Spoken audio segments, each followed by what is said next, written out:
Brought to you by Penguin.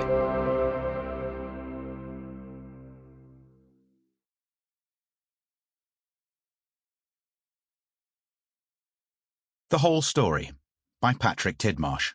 Read by Richard Booth. The Whole Story.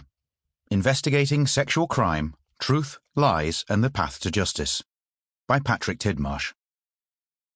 For Jacqueline. Introduction. Every sex offender I worked with taught me something.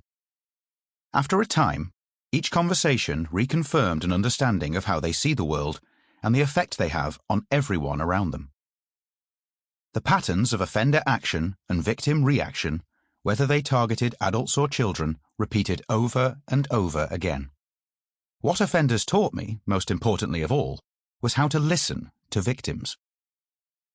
We all know someone who has been sexually abused in childhood or raped as an adult.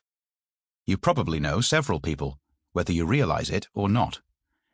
Perhaps you are a survivor yourself. When that person you know was abused or raped, whether it happened once or over a long period, they almost certainly kept it to themselves, at least for a time. Even with recent increases in reporting rates, only about half of adult rape victims will ever tell anyone, even their best friend. Only about 5% of victims will tell the authorities at the time of the offense. Children are the least likely to tell anyone straight away. Many people think that, if something bad happened to them, they would immediately tell the authorities and seek justice, but that isn't what victims of sexual crime usually do.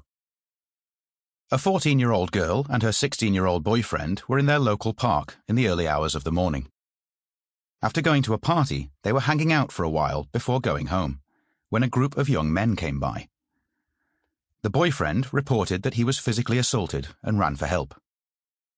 The girl reported that she was raped and sexually assaulted by several of the men. The following day, a colleague of mine and the senior investigator on the case was being interviewed about the matter by a local radio station. The broadcaster asked if he would answer the many texts being sent in by listeners, to which he agreed. The broadcaster then read out a text which asked, "What's a 14-year-old girl doing out at that time of the morning?" My colleague expressed his amazement at the question and, when asked what amazed him, suggested to the listening audience that the first question should have been, "What's a group of men doing raping a 14-year-old girl?" So why wasn't that the first question? Why would that listener focus on the actions of a teenage girl?